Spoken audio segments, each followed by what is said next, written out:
Buenos días, Jorge. Buenos días, Denis. Gracias por estar con nosotros aquí en el Push de la Mañana, edición estelar.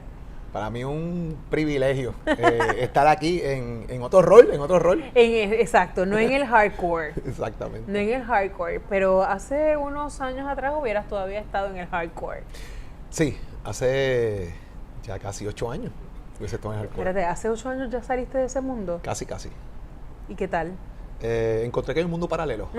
Encontré que hay un mundo paralelo no asociado a la burbuja de gobierno y echando para adelante. ¿Que es un mundo mejor o no lo catalogarías así? Un mundo de seres humanos que tienen que todos los días levantarse, a fajarse, a echar para adelante y a mirar los problemas que vi desde afuera. Mirarlo, cuando los vi de adentro, mirarlos desde afuera y no cambian mucho y seguimos arrastrando los pies en muchas cosas. Pero yo te puedo decir que es un mundo mejor, Denis. Es un mundo mejor, está fuera de una burbuja constante. ¿Y qué pasa? O sea, explícame, tú que eres mi pana, explícame como pana. ¿Qué pasa en el mundo político? Que la gente como que se llega ahí y se abstrae de la gente que está afuera. ¿Eso ocurre? Yo tengo una frase que... Cuando debería ser todo lo contrario. Una frase que mi papá siempre se ríe cuando yo la digo. Yo digo que es que el mármol embrutece y la fortaleza te traga, ¿verdad? Lo digo en el sentido... Estuve ahí, o sea, lo puedo decir, pues estuve ahí. De alguna manera, asumes como un personaje. Sí. Asumes como un personaje de un rol que tú quieres proyectar, que tú quieres hacer. Y entonces hay gente que tiene los pies en la tierra y hay otros que se le va la cabeza inmediatamente. El asunto de que le digan honorable. Y entonces hay gente que no sabe mantener esos balances tampoco. No pueden ponerse unos maones e ir a un juego AA. Y que le caiga polvo, se le ensucien los tenis, porque eso le causa problemas. Y ¿verdad? Y hay otros que no tienen issues con eso. Así que me parece que eso va atado también a que la gente se le va a la cabeza un poco el título. ¿Y cuánto tiempo estuviste tú en ese mundo? Yo estuve 3 términos en ese mundo. 3 términos en el Senado. No estuve los 12 años, porque yo entré sustituyendo en un momento dado al ex senador y ex juez del apelativo Sixto Hernández. Correcto. A mitad de término, en una elección donde también se sustituyó a Carlos Vizcarrondo en la Cámara, que entró Luis Vega en aquel entonces. Así que yo estuve literalmente 10 años en el Senado como funcionario electo. Entre ganar y perder. Porque hubo un intermedio. Gané elecciones y perdí mi segunda elección, pero esa elección que perdí, entré por ley de minoría, porque fui el que más votos saqué. Esa elección fue la elección que Luis Fortuño arrasó en el país. El PNP se quedó con prácticamente todo y tenía una mayoría súper absoluta en los cuerpos legislativos, así que hubo que activar la ley de minoría. ¿Y tú entraste por ley de minoría? minoría? El negrito entró por ley de minoría. Pero no por negrito, sino porque te tocaba. No, yo lo digo en el sentido jocoso, tú sabes que pero sí me tocaba. De hecho, eso terminó en el Tribunal Supremo. Ese es el caso, lo que se le dice el leading case electoral en Puerto Rico, es Suárez Cárceres versus Comisión Estatal de Elecciones, que es precisamente atender la disyuntiva del voto que prevalece, si es lo votado en urna o la intención del elector. Es un caso que se ha discutido eternamente en el país. Pero ¿cuál era la dificultad de tu caso? ¿Que hubiera entrado otra persona sí, porque si hubiera sido por voto en urna? Iba al tema del porciento. Recuerda que cuando vas por minoría es un tema de por ciento de voto emitido o por ciento de voto, el emitido versus el que obtienes, ¿verdad? El emitido es lo que tú depositas en la urna, aunque esté votado en blanco, tienes que contarlo. Si yo saco los votos en blanco, es un resultado. Si dejo los votos en blanco, es otro resultado porque los universos son diferentes. Y eso trae a colación que se quería enmendar la ley electoral después de la elección. Por lo tanto, es ultra vires. Claro. La elección lo que decía era que el voto depositado en urna había que eliminarlo si estaba en blanco, porque eso se hizo cuando la elección de Pedro Rosselló, que fue por nominación directa, que la gente escribía PRG, o Rosselló, o Mesías, o lo que fuera, pero lo que estaba depositado en blanco se eliminaba para jugar con el tema de los porcientos. Así que tenía que prevalecer el Estado de Derecho vigente, que era que esos votos en blanco no se contaran. Al no contarlos, yo prevalecía. Si los contaban, cambiaba el universo, yo hubiese perdido la elección. Ok. Entraste. Entraste y en esa ocasión te conviertes posteriormente en secretario. Eventualmente la elección posterior, que resultó nuevamente electo senador, gana el Partido Popular la gobernación con la figura de Alejandro García Padilla, Pedro Pierluisi es comisionado residente en Washington, en ese momento, y hay un Senado de 14 votos, una Cámara también un poco apretada, y en ese momento el gobernador García Padilla me designa secretario general del Partido Popular, así que también tuve ese doble rol de ser legislador en funciones y secretario del partido político a la vez, que dentro de todo es una gran experiencia, pero creo que fue bien difícil. Yo creo que fue... Cuéntame por qué. Políticamente, pienso que fue el momento más difícil para mí. Porque estabas en el poder y tenías que justificar lo injustificable. Había que defender cosas que a veces eran difíciles de defender, pero una posición de secretario de un partido político, Denis, no es para ser amigo, ni para ser pana. Es para poner la línea, es para hacer, dirigir, es para meter disciplina. Y entonces tenías que caerle arriba a los pares tuyos. Y tenías que apretar a los mismos que estaban contigo. Y tenías que llamarle a capítulo a los que están sentados en las bancas al lado tuyo a veces. Y entonces eso pues te crea fricciones, te crea problemas. Abandoné mi distrito por estar pendiente del tema de la secretaría. Desatendí cosas que tenía que atender. Yo lo reconozco sin ningún problema. Así que yo creo que la secretaría en gran medida, si hubiese sido un legislador por acumulación, yo no hubiese tenido ese problema. Pero yo era un legislador de distrito. Y eso me causó un problema real. Y ser secretario de un partido político, entonces eres el que está todos los días en los medios, eres el que está tratando de defender todo lo que está pasando, explicar lo que pasa. En ese momento fue complicado, no me arrepiento para nada, y sobre todo la confianza que me dio Alejandro, ¿verdad? Y que todavía se sostiene, pero fue un momento difícil políticamente. Pero ¿cómo llegó? O sea, tú, vamos a empezar desde el principio. Pues la gente conoce al político, pero Jorge Suárez, ¿dónde nació? ¿En Humacao? Yo nací en Fajardo. En Fajardo. Por eso soy así, soy cariduro.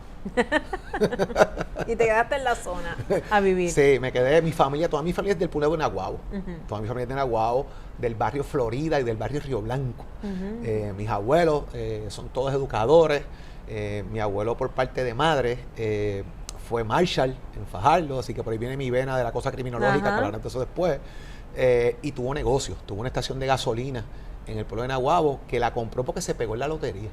¿En serio? Se jugó un billete, se lo pegó, y entonces él era ganadero, y entonces compra la estación de gasolina y mezcló sus dos cosas. El tema, ahí se quita de trabajar como Marshall y se dedica a la gasolina. Estuvo 32 años en una estación de gasolina, y ahí pues a mí en vez de leche me daban super premium en la botella.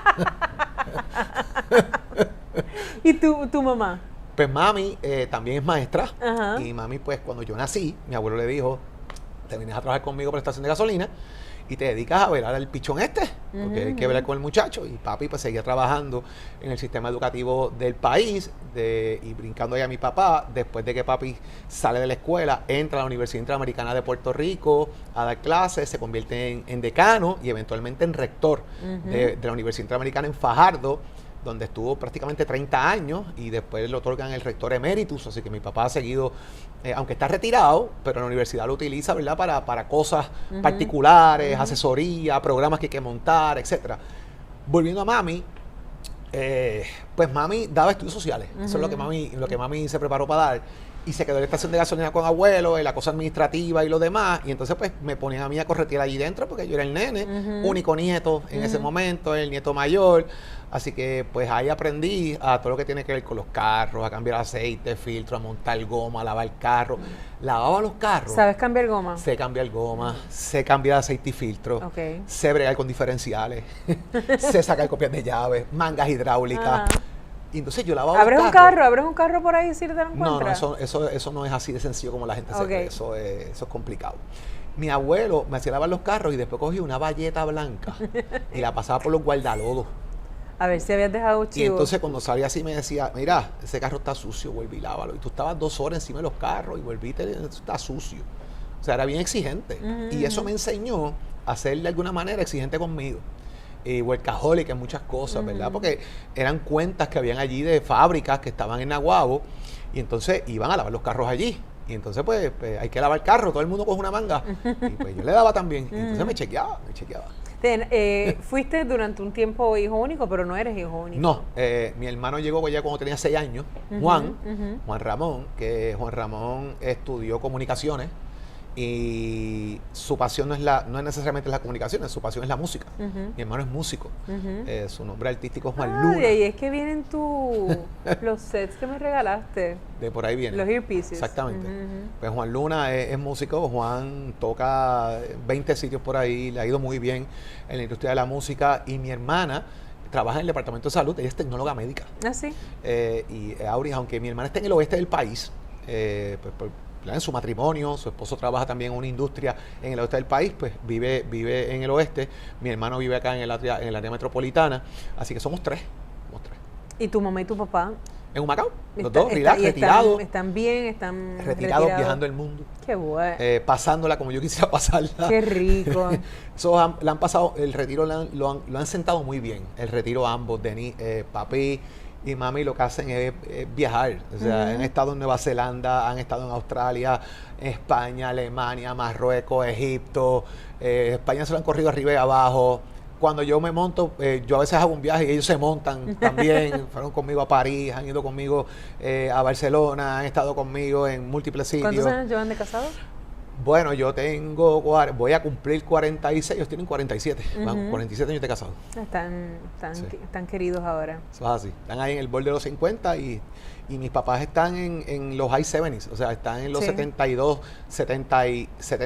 y 71 años de edad, así que están todavía jóvenes. ¿Tú dónde estudiaste en Mira, tu pueblo? yo soy híbrido. Porque yo empecé estudiando en la escuela elemental pública Eugenio Brac en Naguabo. Yo vivía casi cruzando la calle. Okay. Y entonces, pues, estudié ahí hasta 6º grado. Ya para esa época nos mudamos a Humacao. Y cuando nos mudamos a Humacao, yo tenía algunos 12 años más o menos. Entonces comienzo a estudiar en el Colegio San Benito de Humacao. San Benito estuve hasta 8º grado más o menos y me llevaron a San Antonio Abad. Y de San Antonio Abad me gradué de 4º año. ¿Te gustaba la escuela? Sí, me gustaba la escuela porque me entretenía. Siempre me gustó mucho la historia. Así que con eso me entretenía. Y jugabas también, ¿no? Jugué baloncesto hace 100 libras atrás. Y jugué béisbol. De hecho, baloncesto me trajo muchas cosas buenas. Porque fueron incluso a verme jugar por cuestiones de beca, porque no era tan malo, así que todavía había gente que miraba 2 o 3 por ahí a ver si jugaba. No era tan malo. No era tan malo, iba a verme de vez en cuando y en la Puerto Rico High School Athletic Alliance miraban los talentos jóvenes que venían subiendo y era un bonche. Cuando yo jugué baloncesto, estamos hablando de Rolando Rutunier, jugaba baloncesto, Papolito López, que jugaba voleibol y baloncesto, un ponceño. Estamos hablando de Joaquín Porrata, estamos hablando de Carmelo Travieso. O sea, esa es la gente que jugaba baloncesto cuando yo jugaba. Así que imagínense, esos llegaron, que voy a llegar yo. Pero la pasaba bien, me entretenía, que era lo importante. Y me disfrutaba el baloncesto y me disfruté mucho también jugar béisbol en la escuela superior. ¿Y cuándo te empezaste a meter en el Partido Popular? Pues mira, como yo te explico. Mi abuela. ¿De jovencito? Mi abuela, por parte de padre. Mi abuela Aida Luisa Herrero, doña Ata, que fue principal de escuela en Naguabo, fue legisladora municipal. Ella una vez aspiró a ser representante por distrito en una primaria contra una figura que pues, don Humberto Ortiz Gordils, que llegó a la Cámara de Representantes en un momento dado y luego fue sustituido por don Antonio Rosa Guzmán. Y después vino yo el Rosario, así que es una historia, ¿verdad?, de gente de política de muchos años. Y yo creo que por ahí viene más o menos la vena mía política, además que mi abuelo, Jorge, el de la estación de gasolina, era muy, muy, muy amigo de una figura que ellos le decían los comisarios de barrio en aquella época, que son ahora pues prácticamente los líderes de los pueblos, ¿verdad? Claro. Ese comisario era don Efrén Rotger. Don Efrén Rotger era muy amigo de don Luis Muñoz Marín, porque doña Inés es de Naguabo. Y se conocían.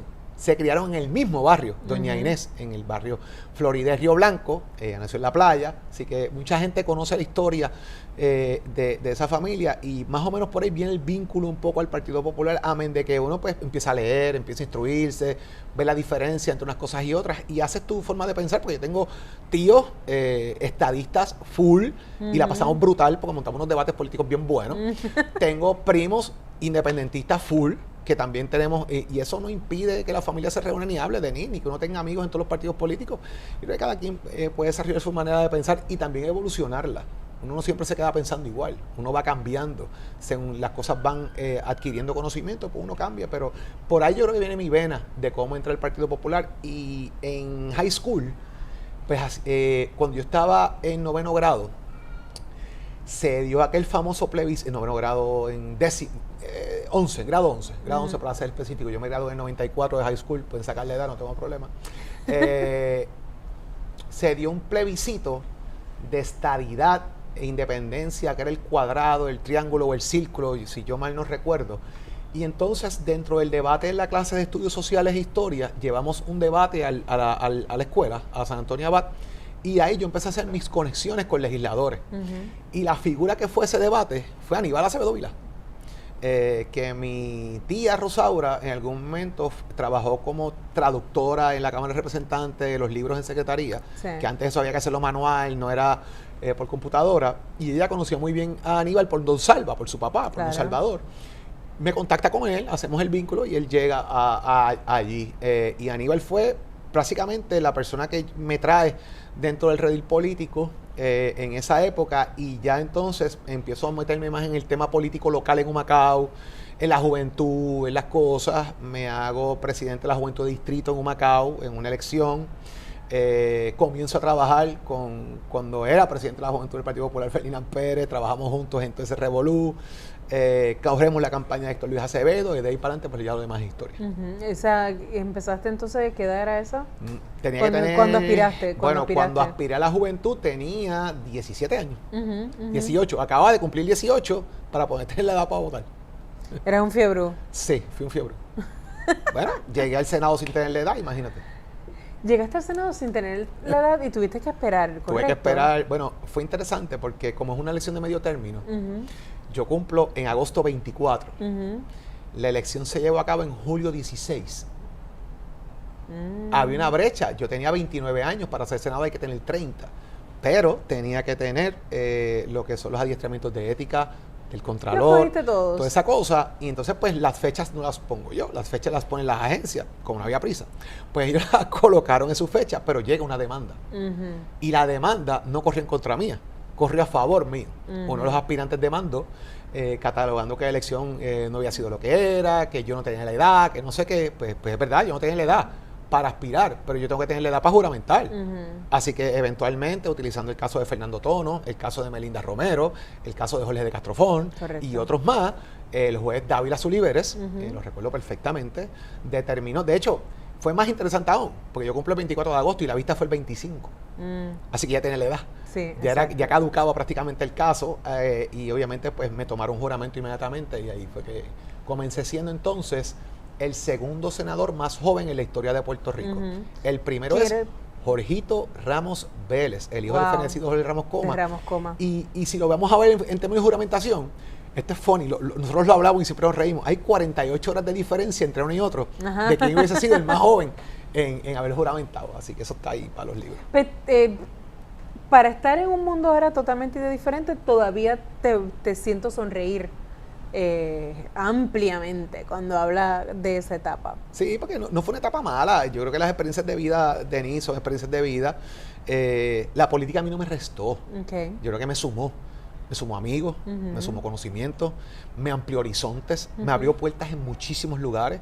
De hecho, en mi vida académica le saco mucho provecho a los amigos políticos, en el sentido de que tengo acceso de alguna forma pues, a darle recursos al salón de clase a los estudiantes. Y eso pues yo lo veo como algo positivo. Y además, en la faceta de analista y de profesor, puedo hablar con conocimiento. Hay mucha gente por ahí que uno los escucha y dicen unas barrabasadas espectaculares. Y hablas de experiencia. Porque no saben cómo funcionan las cosas. Y el uno haber estado en el mundo del gobierno, en la política, pues uno sabe cómo funcionan las cosas y puede hablar con un poco más de autoridad de por qué las cosas pasan o cómo funcionan. Y eso pues me siento tranquilo por esa parte. ¿Tú tienes hijos? Tengo dos hijos. Cuéntame. Tengo a Jorge, que ya va a cumplir 25 años este año, en agosto 7. Empezaste tempranito, Jorge. Yo empecé a los 21. Empezaste bien temprano. A los 21. Y tengo a Gabriela, que el próximo 25 de junio, cumple 23. Los dos. Gabriela tiene una comunicación conmigo extraordinaria, y nos mantenemos siempre hablando. Viajaba conmigo en algunas ocasiones, hemos viajado a Nueva York, para su cumpleaños el año pasado la llevé a Nueva York, tuvimos un weekend los dos juntos por ahí, súper cool, y nos mantenemos al habla, desayunamos de a cada rato, cenamos, llevamos a mi casa, tenemos muy buena comunicación. ¿No son hermanos de padre y madre? Sí, son hermanos de padre y madre, los dos. ¿Los dos? Sí, los dos. ¿Y fueron el resultado de un matrimonio? Sí, de mi matrimonio anterior. Okay. El resultado de mi matrimonio anterior, correcto. ¿Qué duró cuánto? 18 años. ¿Te lo fastidió la política? En gran medida tuvo mucho que ver también, Denis. Yo creo que de los errores que quizás yo le puedo achacar al tema político, puede ser la ausencia que uno tiene en la familia. Mi hijo metió su primer canasto de baloncesto en un juego y yo no lo vi. Los cumpleaños de Gabriela, mientras yo estuve en la legislatura, nunca se los pude celebrar. Porque Gabriela cumple el 25 de junio. Y ese es el último día de sesión de aprobar medidas en la legislatura. Siempre le celebraba el cumpleaños a mi hija tarde. Y hay cosas que uno recrimina del tiempo de familia, de lo que no hice, que tenía que hacer, que lo reconozco, donde yo fallé. Y yo creo que eso pues, está ahí y me hace quizás recapacitar en las partes difíciles de la vida. Porque uno se entrega. Yo, como tú dijiste, yo soy fiebre. Y el ser fiebre te hace a veces dar más de lo que debes. Aunque lo que recibes a cambio sean pedras, tú lo que piensas es lo hice. ¿Has cogido mucho? Ay, bendito, muchacho. Dime pedra, menos mal que no, las que tengo acá atrás no se ven. Pero... Te sacaron una ficha. Hasta una ficha te sacaron una vez. Yo te voy a hacer ese cuento. Esa te la buscaste, yo creo. Ese cuento es bien cómico, mira. A mí no me dio mucha risa ver tu ficha. Ese cuento, de alguna manera, es cómico porque es alguien tratando de hacer daño, buscando cosas que le encontraron 2 años después que pasó. Claro.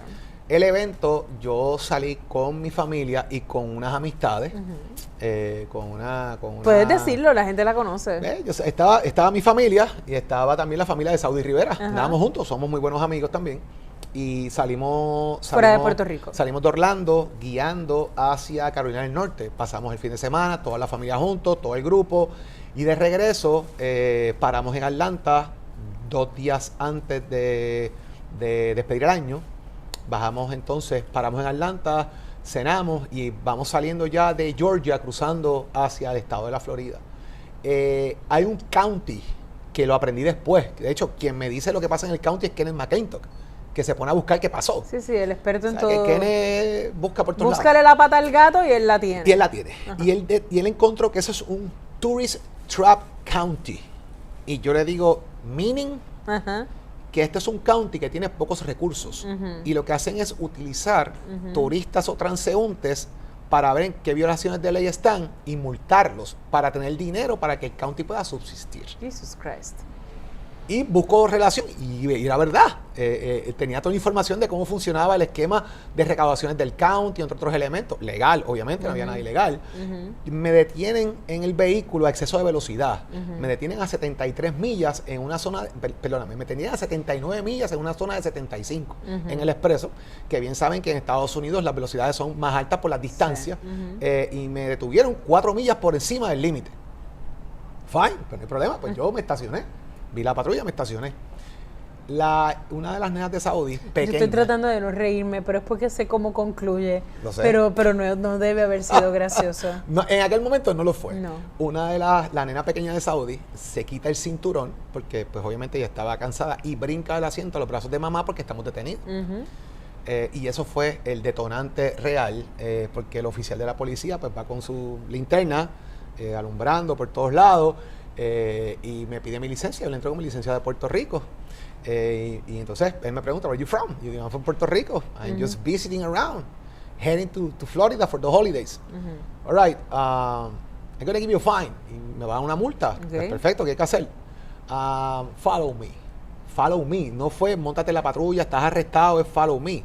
La patrulla se fue, yo iba detrás de la patrulla hasta el cuartel de la policía. ¿Y tú el papelito? ¿Era lo que querías? Llegué al cuartel de la policía, me dice, pues perfecto, deja la guagua aquí, ven conmigo para tomarte la información y pagar la multa. Y yo digo, ¿pagar la multa? Sí, esto se hace inmediatamente. Aquí se paga así. Ok, cool, pues vamos allá. Pues me bajé, llegué al cuartel de la policía, me bajo en la comandancia, está una computadora en esta posición, tiene una camarita, tiene otras cosas, yo estoy parado aquí, cansado, aborrecido, viaje largo. Tú estás como que, mano, son las 10 de la noche, tú sabes, me quedan 5 horas por ir para abajo y estoy aquí, tú sabes, en esta cosa, pues dale, dame la multa, whatever. ¡Pap! Me zumban una foto. Y yo le pregunto al oficial, ¿Y esta ¿para foto? qué es la foto? Y me dice, es parte del procedimiento. Ok, pues parte del procedimiento. Sí, esto lo hacemos con todo el mundo, esto es parte del procedimiento. Ok. Me da la multa, llama a un juez.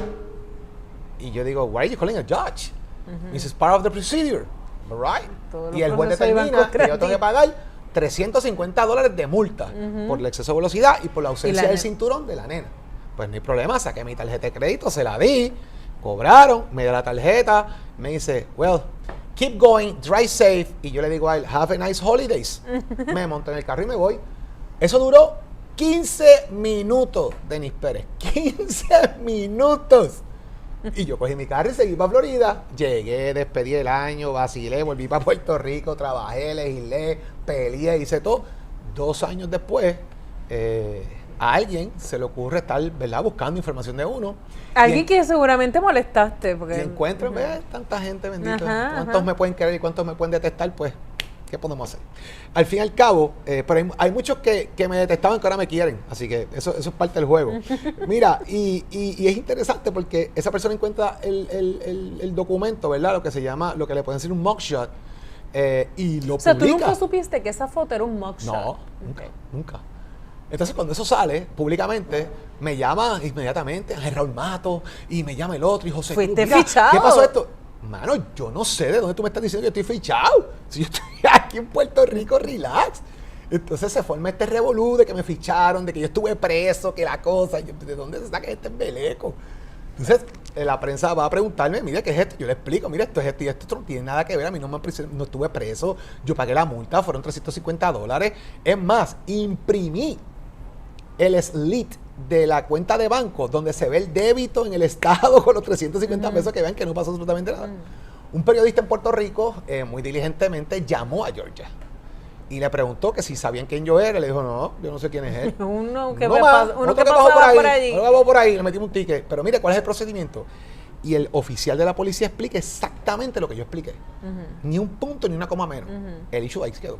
Porque yo no mentí, yo dije la verdad. Esto fue así. That's it. Y eso fue lo que pasó en esa historia, que todavía por ahí dicen 1000 barbaridades de eso, pero eso fue lo que realmente pasó. Y ahí estamos. Y ahí seguimos con ese. Yo me con ese río porque tú vacilón. te ríes, porque si fuera una desgracia no me estaría riendo. No, pero es que me río porque es que como yo sé lo que fue, un boleto de tránsito. Digo que levante la mano y que nunca se ha rebasado un semáforo o, Sí. o nunca ha estado 55 y voy a 60. Pues, mano, No has mire, vuelto por allí, ¿verdad? no he vuelto a pasar por Georgia Y en ya, estos días. si Y si vas, voy en pasa avión. 50. No, y voy en avión. Me evito el carro. o me voy por Tennessee y bajo y al revés y me evito pasar por Es el verdad, estado de Georgia. evítalo. Pero son cosas, ¿verdad? Funcionan así. Y el desconocimiento de la ley no te exime Claro. a no cometer un delito. Cuando decidiste ya que ya, over, ¿cuándo fue eso? Bueno, en la elección, yo pierdo la elección de que ¿Volviste ya- a aspirar tras la Volví a gobernación de aspirar Alejandro? después de Alejandro en la elección de Bernier, de David Bernier y Ricardo Rosselló. Pierdo esa elección y inmediatamente todo el mundo, ¿qué vas a hacer? Es un stop. Y ahí yo tuve un proceso. Ese día fue complicado porque todo el mundo estaba como que, ¿cómo va a ser? Lo normal, ¿verdad? De cuando tú pierdes una elección. Y yo ese día estaba tranquilo. Al otro día le dije a todos los que estaban a mi alrededor, no me llamen, no me busquen, no hagan nada, que este día yo lo voy a coger para mí. Y me fui a un apartamento de un amigo mío, apagué el teléfono, me quedé solo allí, hice mi introspección, ¿verdad? Que yo creo que es usual de entender cuáles fueron mis errores, en qué puedo haber fallado, dónde metí las patas, qué debí haber hecho que no hice, los famosos what if. Y me di cuenta de que ya yo estuve ahí, cuánto más puedo aportar, cuánto más no puedo aportar. Tiene que haber otra cosa que yo pueda hacer donde yo pueda aportarle a la gente de otra perspectiva, que no sea legislativamente en el debate. Y además ya la cosa del cantazo público, del ataque, ya como que también cansa, llega un momento donde cansa. Y dije, mira, mano, stop, vamos a hacer otra cosa. Y entonces decidí, yo tenía a mitad una maestría en justicia criminal, que es una de las cosas que a mí me mata siempre estudiar y seguir en eso. Decidí regresar a la universidad y culminar ese proceso. Mi bachillerato es en ciencias políticas, pero la justicia criminal pues era parte de las concentraciones que uno tomaba y quería seguir con eso, y así que regresé a la universidad regresé a la universidad a culminar esa maestría en justicia criminal, pero en ese interín yo me alejé del gobierno y no quería tener nada, contratos ni nada por el estilo. Así que varios amigos estaban trabajando, esto también llegó María, llegaron todas estas cosas de golpe y había que reestructurarse y varios amigos comenzaron a trabajar con la cosa esta de los techos azules, los toldos y qué sé yo. Y dicen, oye, vamos a meter mano. Y yo, vamos a meter mano. Así que me metí en ese tema de comenzar a trabajar, a montar grupos de brigadas para ayudar con eso. Monté toldos, cogí cantazos, me martillé dedos y toda esa cosa. Gracias a Dios no me llevé un dejado con una cieja, pero tuve que hacer eso también. Dimos tratamiento de techo, hicimos todo lo que había que hacer. Cogimos hoy y nos pegamos como Dios mandaba, porque al trabajo no se le puede tener miedo. Culminé el proceso de la maestría y existían 2 vacantes en la Interamericana, precisamente en el Departamento de Justicia Criminal. Y entonces habían varias, había en Fajardo, había en Metro. Y entonces yo dije, yo voy a aplicar en la de Metro, me interesa eso, porque yo sé que existe en Caguas el Centro de Investigación Criminal. Así lo hice. Entonces fui a la entrevista con varios candidatos más. ¿Y ahora mismo eres profesor ahí? Y ahora mismo soy profesor de la Universidad Interamericana de Puerto Rico en Metro y coordino lo que son los salones de investigación criminal. O sea que tú eras par de Wanda Vázquez. Ajá, eso es correcto. Era porque ella daba justicia. La gente dice que la gente tiene esta idea de que ella daba derecho en la Inter, ella daba justicia criminal. Justicia criminal, correcto. O sea que eras par hasta hace unos días. Nos encontrábamos en los salones. De hecho, la ayudé a cómo funciona el sistema del Blackboard, a explicarle más o menos cómo funciona el Blackboard y a identificar a unos estudiantes también. Así que sí, Wanda trabajaba en el recinto metropolitano de justicia criminal en bachillerato. Hasta que se tomó la decisión de suspenderle el contrato, según lo dictó el expresidente Fernández, que ya saben también. Claro, como esto es Nación Z, esto no es Nación Z, no vamos a hablar de todos los acontecimios que rodearon esa situación y que todavía veremos, o al momento de grabar esta entrevista. Pero te pregunto, vuelvo un poquito atrás en tu vida personal, tuviste un matrimonio de 18 años con 2 hijos, un periodo algo largo de soltería, digamos yo, ¿verdad? Sí. Y ahora vas a reincidir. Sí, son cosas que pasan en la vida. Cuéntame. Yo recuerdo haber hablado una vez contigo, no voy a decir fecha, y me dijiste, no, yo no me vuelvo a casar. Eso es verdad. Me lo dijiste claramente, que yo dije, wow, primero se cae el cielo. Y ahora de repente la invitación. No me acuerdo cuántas copas de vino llevábamos cuando dijiste eso. No sé, a lo mejor era otra cosa. Puede haber sido otra cosa. Mira, la realidad es que después del tiempo que estuve, ya yo llevo un tiempo también con Marisol Aguilú, a quien esto es otra historia super funny, porque la historia de Marisol y mía es una historia. Está en la canción esa de Límite 21 que dice todo comenzó por un like. Pues más o menos así es que empieza la historia de nosotros. Porque había gente en común, de hecho, gente en común hasta contigo, ¿verdad? El culpable de esto es el licenciado Pedro Crespo. Ah, claro. En gran medida. Wow. ¿Tú sabes qué te puedo decir? Porque teníamos amigos en común en las redes sociales y constantemente me salía la figura de Marisol y pues decidí conocerla, saber quién era. Un día estabas así en la computadora y mira, estoy jugando golf con Pedro. Me acuerdo como hoy fue un 4 de julio. Y le digo a Pedro, pero esta muchacha... Un 4 de julio que tú como popular no tenías nada que hacer. Estaba encerrado. Me fui a jugar golf. Entonces le digo a Pedro, oye Pedro, esta muchacha me ha salido tantas y tantas veces en esta cosa de People You May Know. Y me dice, pues chico, pues es Aguilú, yo soy el abogado de ella en los cierres de bienes raíces. Pídele la amistad, a ver. Y yo pues le digo, ok, pues me salió muchas veces. Y al rato, como a las 15 minutos, veo que ella acepta mi friend request. Y yo emocionado, le digo a Pedro, ¡ella me aceptó! Y Pedro me dice, ella acepta a todo el mundo y es comerciante. Chica, a lo mejor piensa que te va a vender una casa. ¿Qué bajo más da, bro? Tú sabes. Así que ahí comienza, ¿verdad? Eso fue, yo creo que fue un sábado. Lunes, Pedro me dice, mira, que llames a Aguilú. Que llame a Aguilú. Y ahí yo me puse ansioso, nervioso. Creo que hasta blanco me puse, cosa que es difícil, pero me pasó. Y entonces... ya ese viernes, pues entonces salimos a cenar, fuimos a escuchar precisamente a mi hermano que estaba tocando en el Viejo San Juan Y de ahí en adelante comenzó a crecer poco a poco una relación que pues hasta hoy la hemos mantenido, ha sido creciendo. Mis padres también quieren muchísimo a Marisol. La familia Marisol, pues también hemos ido entrando en la familia Marisol. Pasamos momentos difíciles también. Ella perdió a su señora madre y es un proceso, ¿verdad?, complicado recientemente. Así que ha sido un proceso de integrarse mucho. Y el año pasado, más o menos, un poco, yo te diría que estamos aquí en junio, cuando estamos grabando, finales de mayo. Yo soy un fanático acérrimo de los Boston Red Sox, como todo el mundo sabe. Saluditos a los haters de los Yankees. Y pues fuimos a Boston y ahí decidí comprometerla en Boston. No lo hice en el parque porque me hubiese matado, así que lo hice en una cena. Decidimos entonces hacer el compromiso y ya pues este año vamos a entonces a sellar ese pacto enmarcado en algo que para los dos es importante, Denis. A ver. Fíjate, es que uno puede convivir, tú puedes estar con una pareja mucho tiempo, pero al final del día uno quiere hacer las cosas bien. Y siempre va a haber testigos terrenales de tu relación o de que tú eres, pero tiene que haber un testigo supremo de eso. Y para nosotros yo creo que hacerlo ante Papá Dios pues es importante recibir esa bendición y por eso lo vamos a hacer. ¿De qué iglesia? Nosotros los dos somos católicos, pero quien nos va a unir en matrimonio es un pastor, porque es mi compadre. Okay. Y para él era importante que yo tomara ese paso y yo le pedí de favor que lo hiciera, así que mi compadre Nelson Velázquez es el que va a dar esa unión. Te deseo mucho éxito. Las segundas rondas dicen que son mejores. Aguanté 18, yo creo que puedo aguantar lo que me queda por Sí, a mí esos números no me gustan porque me dan nervios. me dan nervios, pues yo voy por 17 y pues, yo todavía pienso que ¿sabes? Cuando yo veo gente que se divorcian a los 20, yo todavía todavía estoy en peligro y me da estrés. Me da un poquito de estrés. Yo creo que va a depender también de cómo uno se comporte, de cómo uno se comporte, de cómo Pues lo maneje. Pórtate bien porque te voy a estar velando primero que nada. Bendito, tú me velas todos los días. Lo otro que te pregunto, ¿cómo llegas? O sea, ¿cómo llegas a Nación Z? Bueno, yo hacía... Que es donde te ve la gente todas las mañanas Yo hacía ahora. intervenciones, antes de estar full time, pues ya llevo 3 años prácticamente en el programa. Yo hacía intervenciones esporádicas los viernes o los jueves.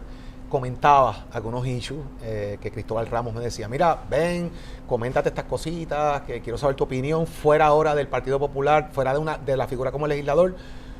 Pues me abrió la puerta quizás para criticar cosas que el Partido Popular estaba haciendo. Ya siendo más libre. Y no tenía ataduras, no tenía que responder a un talking point, no tenía que estar pendiente a que tengo que defender X postura. Hablaba de lo que yo pensaba, en gran medida.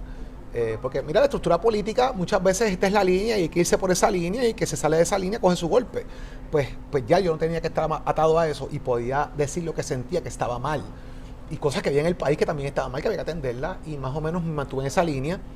Una vez cambian los protagonistas de Nación Z, muchas veces iban de vacaciones, yo hacía las sustituciones que se daban de 3 semanas, 2 semanas. Así que yo conocía el flow del programa bastante bien. Y una vez hacen los cambios grandes en el programa, pues comienzo yo, está Limaris Suárez y estoy yo. Y Limaris y yo estuvimos 2 años, 2 años juntos. Eso fue un matrimonio mañanero de 2 años. Luego vuelven a darse otros cambios adicionales. Entra y sale gente, entra Leo Aldrich. Leo entra fuerte, luego está en una sección solamente de análisis. Y posteriormente seguimos así hasta que en un momento dado, pues entonces yo estoy corriendo el show. También el show se dividió en segmentos por horario. Yo he estado en las 2 horas. En un tiempo estuve contigo, un tiempo también allá. Y entonces hicimos por la noche. O sea que fue una integración de hacer secciones de comentar algo hasta prácticamente pues escorrer el espectáculo y estar ahora pues con el componente que existe.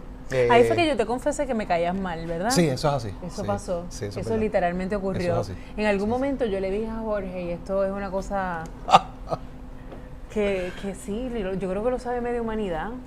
Yo le decía, es que tú me caías tan mal, pero tan mal, había algo en ti que me caía. Y yo creo, y no era por popular, es porque la esencia de un político, cuando tiene que ser un secretario del partido, se convierte en tan abrasivo que uno deja como de reconocer la buena persona que hay detrás de ese ser humano, pues porque te bloqueó políticamente. Y yo jorobaba mucho. Y si tú eras como una ladillita ahí. Yo sé que yo jorobaba. Te hacía trabajar los domingos. Pero después me caíste bien. Yo te hacía trabajar los domingos. Sí, me caíste bien. Fíjense que ahorita dije que el uniforme político te mantiene en un papel.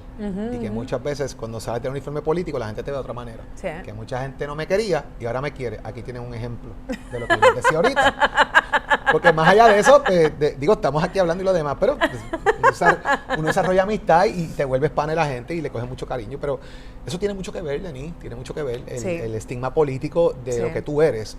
Y más cuando estás, y no en el caso de nosotros, pero cuando hay personas, como las hay mucho en Puerto Rico, que son fanáticos de algo, que aunque que ellos sepan que están mal, lo van a defender. No, claro. Pues es bien difícil tú romper esa línea de pensamiento de mucha gente en Puerto Rico porque hay un fanatismo político grande. ¿Estás terminando el doctorado? Si Dios permite, el verano que viene. ¿Estás hecho un masoquista de la universidad? Que mira, sí, creo que quiero seguir desarrollando mi carrera académica. Creo que lo que estoy haciendo me va a abrir unas puertas espectaculares en el sentido de que en Puerto Rico hay muchos criminalistas, pero no hay criminólogos. ¿Cuál es la diferencia? Que el criminal, y pues tú no me preguntas, el criminalista es el que va a la escena a determinar por aquí entró la bala, por acá salió el proyectil, aquí fue que entró el puñal, lo agarró con la izquierda, lo agarró con la derecha. El criminólogo va a buscar los why, los por qué, las razones, el estudio del comportamiento humano en el tema analítico.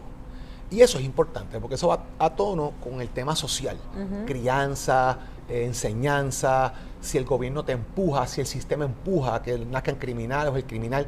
Y es la famosa pregunta, ¿nace o se hace? O sea, que estás dando clases, estás tomando clases, y no cualquier clase, estás en proceso de casarte, también te dedicas al real estate. Últimamente te he visto cocinando como también, así es como rompo el estrés. Exacto. ¿Cuándo tú duermes? Eh... Porque te levantas como a las 3. Me levanto a las 3:45 suena el reloj y salgo de la cama a las 4 para poder estar a tiempo en todo. Usualmente cuando estoy tomando clases, cuando más tarde me acuesto, usualmente me acuesto 10:30, 11, pero trato ya a las 9:30 de la noche estar en la cama para poder por lo menos dormir 6 horas, porque por la mañana cuando te despiertas a leer el periódico, a ponerse al día, a ver qué está pasando. Incluso acostado te entra una llamada de algo, pues la atiendes, lo que fuera, pero trato ya 9:30 estar en la cama. Ya cuando tomo clases, pues 10:30, 11 es la hora, porque las clases son nocturnas también. Y espero ya el verano que viene graduarme en ese doctorado en justicia criminal.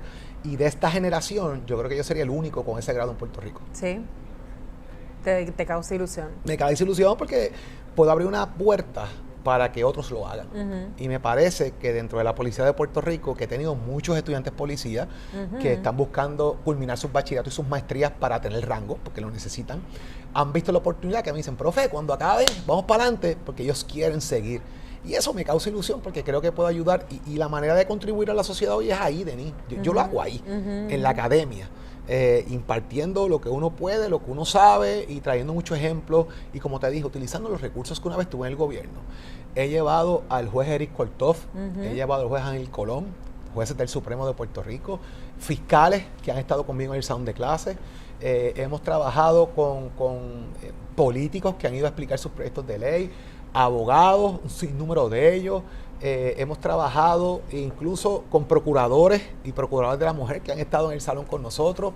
La Policía de Puerto Rico, las puertas abiertas full. Aimé Alvarado, violencia doméstica, todo el grupo de trabajo conmigo, los investigadores, armas, explosivos, lo que yo les pida. Y esa gente va ahí porque saben la importancia que esto tiene para reclutar y que los muchachos sepan realmente qué se hace. Así que yo, en ese sentido, doy una clase dinámica. La ven en las redes, que yo me la paso subiendo cosas ahí de los embelecos que hago en el salón. ¿A la política no vuelves? No. Ya ese tiempo en mi vida pasó. Me llaman, mira, ¿qué tú crees de esto? Doy mi consejo de los dos lados. Porque me llaman, es interesante, me llaman popular y me llaman PNP también. Muchos amigos que tengo en el PNP que me han llamado, mira, ¿qué tú crees de esto? ¿Cómo tú lo ves? Y me han pedido incluso a veces, ayúdame con esto, y yo con mucho gusto lo hago, no tengo problema, porque esto es por el bien del país, esto no es un asunto. La gente piensa que si el popular lo hace, triunfa. No, mire, sea popular o sea PNP, si van bien, echa para adelante el país. Así que uno no puede desearle mal al otro, tiene que desearle que lo haga bien, independientemente. Y eso a mí a veces me revuelca la cabeza, ay, ojalá que él falle y se reviente. Pues si se revienta él, se revienta el país. ¿Sabes? Hay que coger la cosa con calma. Puerto Rico estamos viendo un momento bien difícil, estridente, una burbuja económica. El país necesita de alguna manera echar para adelante y estamos en una posición bien difícil. Bien difícil. Sobre todo, sí. Pero no me vas a ver en una papeleta de nuevo, Denis Pérez. It won't happen. No te voy a dar el gusto que votes por mí. Y lo dijiste hoy. Lo dijiste junio 14. No va a pasar. Ok, a las 10:22. Te lo puedo asegurar porque esa es una de las causas de por qué me puedo casar. Si estoy en una papeleta de nuevo. ¿Fue una condición? Oh, sí, ¿Te la pusieron? Sí. Aunque en mi cabeza estaba claro de que no lo iba a hacer.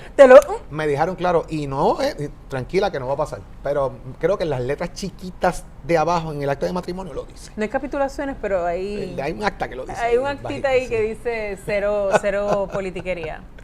Te quiero mucho. Éxito.